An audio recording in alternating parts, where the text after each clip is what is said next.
Hi friends, welcome to మన Bommarillu. Upcoming రివ్యూలోకి వెళ్ళిపోదాం. Gagan police స్టేషన్కి వచ్చి భూమిని కాపాడాలని భూమి కట్లు విప్పుతూ ఉంటాడు. అప్పుడే భూమి గగన్ వైపు చూస్తూ ఉంటుంది. భూమి, నీకు ఇంకేమీ భయం లేదు, ఇదంతా ఆ సూర్యగాడి ప్లాన్, రా భూమి వెళ్దాం అని భూమి చేయి పట్టుకుంటే ఒక్కసారిగా భూమి చేయి విదిలించుకుంటుంది. ఇంకా వెంటనే భూమి అయితే పరిగెత్తడం స్టార్ట్ చేస్తుంది. ఒక్కసారిగా గగన్ షాక్ అయిపోతాడు. ఇదేంటి, భూమి నన్ను వదిలి ఎక్కడికి వెళ్తుంది, భూమి అని పిలుస్తూ గగన్ కూడా భూమి వెనకాలే పరిగెడుతూ ఉంటాడు. అప్పుడే కరెక్ట్గా గగన్ని కార్ డాష్ ఇవ్వడానికి సూర్య వస్తాడు.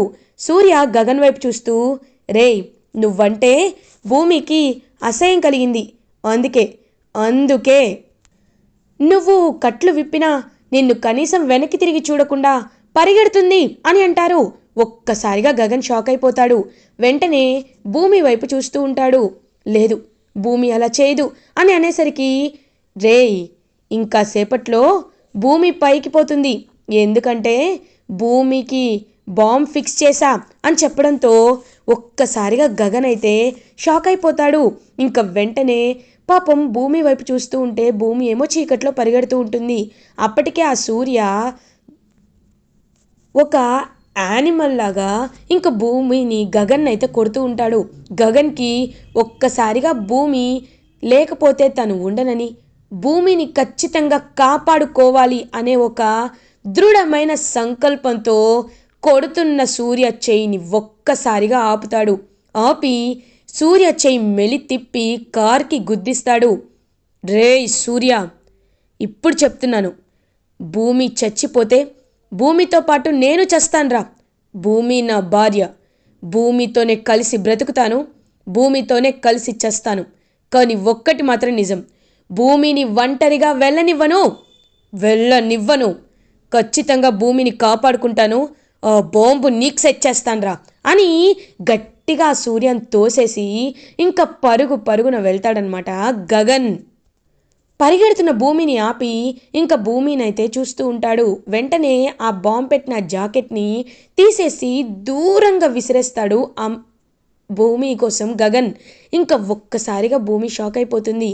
అలా దూరంగా ఆ బాంబ్ బ్లాస్ట్ అయితే జరిగిపోతుంది. భూమి గగన్ వైపు చూస్తూ ఉంటే గగన్ ఏమో భూమి వైపు చూస్తూ భూమిని హక్ చేసుకుంటాడు. అదంతా దూరం నుండి చూస్తున్న సూర్య వీళ్ళిద్దరిని ఎలా అయినా చంపేయాలి అని ఇంకా వెంటనే కార్ ఎక్కి అలా కార్తో వాళ్ళిద్దరినీ డాష్ ఇచ్చేయాలని స్పీడ్గా వస్తూ ఉంటే ఒక్కసారిగా గగన్ భూమి ఇద్దరు పక్కకు తిప్పుకుంటారు. అక్కడే ఒక పెద్ద లోయ ఉండడంతో ఎస్పీ సూర్య కార్తో సహా ఆ లోయలో పడిపోతాడు. వాడు చేసిన పాపం వాడికే తగిలి వాడే పైకి పోతాడు. సో అలా లోయ వైపు చూస్తూ ఉంటారు భూమి అండ్ గగన్. ఇంకా వెంటనే భూమి, రా వెళ్దామని చెప్పి గగన్ భూమిని ఇంకా ఇంటికి తీసుకువెళ్తాడు. ఇంటికి తీసుకువెళ్ళి భూమి వైపు చూస్తూ ఉంటాడు. శారద ఏమో భూమిని హక్ చేసుకొని, భూమి రామ్మ, అయినా నిన్ను ఫేక్ పోలీసులే కావాలని అరెస్ట్ చేశారని అర్థమైంది కదమ్మా అనేసరికి, లేదమ్మా, అరెస్ట్ చేసింది ఆ ఎస్పీ సూర్య, మనపై ఉన్న పగతో ఇదంతా వాడే కావాలని చేశాడు అని చెప్పడంతో ఒక్కసారిగా షాక్ అయిపోతుంది శారద. ఛీ, ఏంటో కొంతమంది అంతే, నిజం అర్థం చేసుకోరు, ఇలాగే మొండిగా ప్రవర్తిస్తూ ఉంటారు, కొంచెం కూడా బుద్ధి లేకుండా ప్రవర్తిస్తూ ఉంటారు. సరేలే, రా అమ్మ భూమి రామ్మ అని చెప్పి ఇంకా భూమిని గగన్ ఇద్దరిని ఫ్రెష్ అప్ అవ్వమని చెప్తుంది శారద. అలా గగన్ భూమి ఇద్దరు ఫ్రెష్ అయ్యి హాల్లోకి వస్తారు. ఇంకప్పుడే గగన్, నేను ఇప్పుడే వస్తానమ్మా అని చెప్పి శివాని వెతకడానికి బయలుదేరుతాడు. సో అలా శివ అయితే పాపం ఒక ప్లేస్లో కూర్చొని ఏడుస్తూ ఉంటాడు. అదే టైంకి శివ దగ్గరికి వెళ్ళి శివాని చేతులు పట్టుకొని, చూడు శివ, మీ అక్కని కాపాడుకోవాలంటే నిన్ను గెంటేయక తప్పలేదు. నిన్ను గెంటేస్తేనే భూమి బ్రతుకుతుంది, లేకపోతే భూమిని చంపేస్తామని అదిగో ఆ సూర్య బెదిరించడం వల్లే నేను నిన్ను అలా చేయాల్సి వచ్చింది. లేకపోతే నీపై నాకు ఎలాంటి కక్ష లేదు. ఐఎమ్ సారీ, నీకు నా చెల్లికి నేను పెళ్లి చేస్తాను రా అని చెప్పి ఇంకా అలా తీసుకువెళ్తూ ఉంటాడనమాట గగన్. అప్పుడే ఇంక శివ గగన్ కాళ్ళు పట్టుకుంటాడు. బావా, నేను నీకు ఒక ముఖ్యమైన విషయం చెప్పాలి బావా.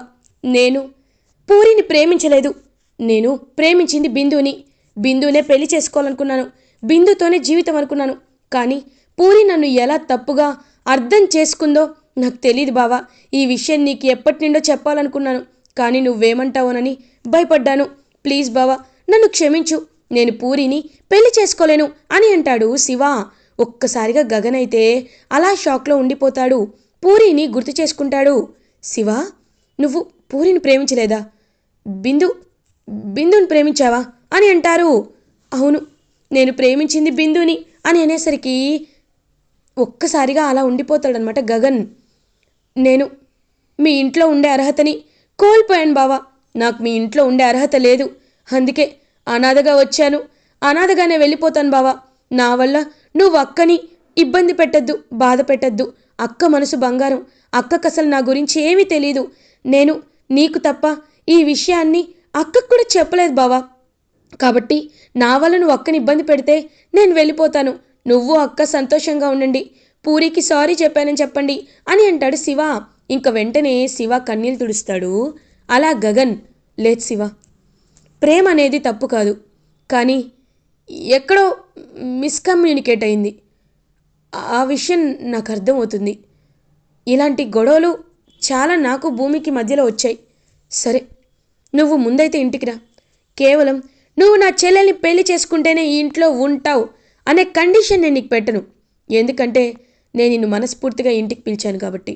రా, నేను ఇంటికి తీసుకెళ్తాను అని ఇంకా అలా అక్కడి నుండి అయితే తన ఇంటికి తీసుకొస్తాడనమాట గగన్. వెంటనే పాపం చూస్తూ ఉంటుంది హ్యాపీగా పూరి. శివ, శివ వచ్చేసావా అని చెప్పి ఇంకా అలా శివ వైపు చూస్తూ ఉంటే శివ ఏమో పాపం దూరంగా ఉంటాడు. ఏమైంది శివ, ఎందుకు? ఓ, మా అన్నయ్య చేసిన దానికి కోపంగా ఉన్నావా అని అడుగుతారు. లేదు, నేను అలా కోపంగా లేను. నిజం చెప్పాలంటే అనేసరికి ఇంకా గగన్ పూరి దగ్గరికి వచ్చి, పూరి, నేను నీకు జరిగేదంతా చెప్తాను, నువ్వేమీ కంగారు పడాల్సిన అవసరం లేదు అని పూరిని లోపల పంపించి పూరికి జరిగింది చెప్తాడనమాట గగన్. ఒక్కసారిగా పూరి అయితే షాక్లో ఉండిపోతుంది. ఇంకా అలా పాపం పూరి చూస్తూ ఉంటుంది గగన్ వైపు. అంటే నన్ను నన్ను తను ప్రేమించలేదా అని అంటుంది. లేదు, నిన్ను శివ ప్రేమించలేదు. శివ బిందుని ప్రేమించాడు. చూడమ్మా, ప్రేమ అనేది కేవలం ఒకరిపైన కలుగుతుంది. మన ఇంట్లో ఉంటున్నాడు కదా అని మనం అలా తన్ని ఇబ్బంది పెట్టకూడదు. నీకు ఇంకా మంచి సంబంధాన్ని నేను తీసుకొస్తాను అనేసరికి, వద్దు వద్దు, నాకు ఇంకొక సంబంధం వద్దన్నయ్యా. ఎప్పుడు నేనైతే శివాని మర్చిపోలేను. శివాకి బిందుకే పెళ్లి చేయండి. నా పెళ్లి గురించి ఇప్పుడు అవసరం లేదు అని పూరి అక్కడి నుండి వెళ్ళిపోతుంది. ఇంక వెంటనే శివ బాధపడుతుంటే, నువ్వేం బాధపడద్దు శివ, ఎందుకంటే పూరి ముందలా మాట్లాడుతుంది కానీ తర్వాత ఖచ్చితంగా అర్థం చేసుకుంటుంది అని ఇంకా కన్సోల్ చేసి అలా ప్రాబ్లమ్ని సార్ట్అవుట్ చేస్తాడు గగన్. ఇది ఇలా ఉండగా మార్నింగ్ అవుతుంది. అపూర్వ అటు ఇటు తిరుగుతూ ఆలోచిస్తూ ఉంటే చెర్రీ అపూర్వ దగ్గరికి వస్తాడు. ఏంటత్తయ్యా, గగన్ అన్నయ్య, భూమి ఇద్దరూ ఒకేసారి పైకి పోయి ఉంటారు, హ్యాపీగా సెలబ్రేట్ చేసుకోవాలనుకుంటున్నారా? కానీ అది ఎప్పటికీ జరగదు. నేను ఎలా అయితే పక్కా ప్లాన్ వేసి మా అన్నయ్యతో కలిసి మిమ్మల్ని పిచ్చి వాళ్ళని చేసి అడ్రస్ మీతోనే చెప్పించామో ఇక్కడ కూడా అలాగే జరుగుతుంది అత్తయ్య. మీరు ఏమీ కంగారు పడాల్సిన అవసరం లేదు. ఒక్కసారి మీపై మా అన్నయ్య ఫోకస్ పడింది అంటే ఇంకా మీరు మా అన్నయ్య నుండి ఎప్పటికీ తప్పించుకోలేరు. తన ప్రాణమైన భూమిని మీరు చంపించాలనుకున్నారు. ఇప్పుడు మిమ్మల్ని చంపేంత వరకు, మీకు శిక్ష వేసేంత వరకు మా అన్నయ్య మిమ్మల్ని వదిలిపెట్టడు. ఇంక రోజులు లెక్క పెట్టుకోండి. మీ చావు కోసం మీరే ఎదురు చూడండి అని గట్టిగా చెప్పి చెర్రీ అక్కడి నుండి వెళ్ళిపోతాడు. టెన్షన్లో ఉండిపోతుంది అపూర్వ. కరెక్ట్గా అదే టైంకి అపూర్వకి ఒక విషయం గుర్తొస్తుంది. చెర్రీ కెమెరా పగలకొట్టినప్పుడు అందులో మెమరీ కార్డు ఉంటుంది కదా అత్తయ్య, అది నా దగ్గర ఉంది అని చెప్పిన విషయం గుర్తు చేసుకుంటుంది. ఒక్కసారిగా షాక్ అయిపోతుంది. అంటే ఆ రోజు భూమి చేతిలో ఉన్న కెమెరాని మాత్రమే పగలకొట్టాను. ఒకవేళ దానిలో ఉన్న మెమరీ కార్డ్ నాకు దొరుకుతుందా అని చెప్పి ఇంకా వెంటనే అలా అపూర్వ అయితే హుటాహుటిన గెస్ట్ హౌస్కి బయలుదేరుతుంది. ఇది ఇలా ఉండగా భూమి అలా ఆలోచిస్తూ ఉంటే గగన్ భూమిని బయటికి తీసుకొస్తాడు. ఏంటి భూమి, ఏం ఆలోచిస్తున్నావు? అయినా నువ్వు ఎందుకని ఇంత ముభావంగా ఉన్నావు అని అడుగుతారు. బావా, నువ్వు నాపై ప్రేమ లేకే కదా నన్ను కాపాడావు, ఎక్కడ నీ పేరు పోతుందోననేగా నన్ను కాపాడావు అని అడుగుతుంది భూమి. ఒక్కసారిగా గగన్ కారాపేస్తాడు. ఏంటి భూమి, నువ్వు నన్ను అర్థం చేసుకుంది ఇంతేనా?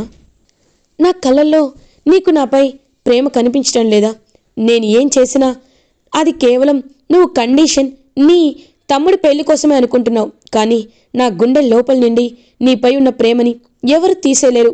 భూమి, ఐ లవ్ యూ అని చెప్పి గగన్ అలా భూమిని హక్ చేసుకుంటాడు. భూమి కూడా ఎంతో ప్రేమగా గగన్ని హక్ చేసుకుంటుంది. అలా ఇంకా గగన్ వైపు చూస్తూ భూమి ఏడుస్తూ ఉంటే, భూమి ఎందుకు బాధపడుతున్నావు అని అడుగుతారు. నువ్వు నన్ను కాపాడావు కాబట్టి ఇద్దరం బ్రతికాం బావా, లేకపోతే నేను చనిపోయేదాన్ని కదా. చిన్నప్పటి నుండి నువ్వు ఇలాగే నన్ను కాపాడుతూ ఉంటావు బావా అని అంటుంది భూమి. భూమి, చిన్నప్పుడా అని అంటారు. అవును బావా, నేను చిన్ననాటి సిరిమూగా ఉన్నప్పుడు నువ్వే నన్ను కాపాడావు. అపూర్వని నన్ను చంపేవుతుంటే మా అమ్మని చంపేసి నన్ను మా అమ్మ విసిరేస్తే నువ్వే అప్పుడు నన్ను కాపాడావు అని తెలుసుకొని ఒక్కసారిగా ఇంకా గగన్ అయితే షాక్ అయిపోతాడు. వెంటనే భూమిని హక్ చేసుకొని, చూడు భూమి, నీకు నాకు మన ఫ్యామిలీకి మీ అమ్మ శోభాచంద్ర గారికి ఈ గతి పట్టించిన అపూర్వాని అస్సలు వదిలిపెట్టకూడదు అని అంటాడు గగన్.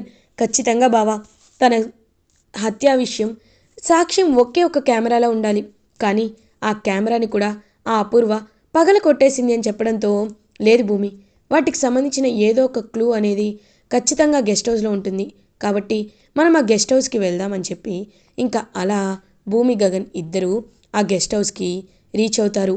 రీచ్ అయిన తర్వాత కరెక్ట్గా అక్కడే అపూర్వ ఉంటుంది.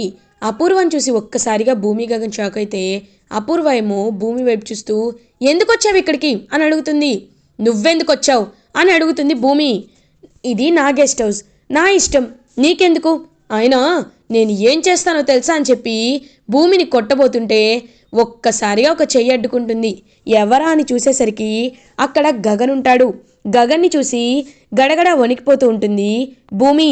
ఇంకా వెంటనే అలా భూమి అపూర్వ చెయ్యి పట్టుకొని వెనక్కి మెలితిప్పి పెట్టి గట్టిగా పట్టుకుంటుంది. ఏంటి అపూర్వ, చంపేద్దామని? ఆ సీన్ నీకెప్పటికీ కుదరదు అపూర్వ.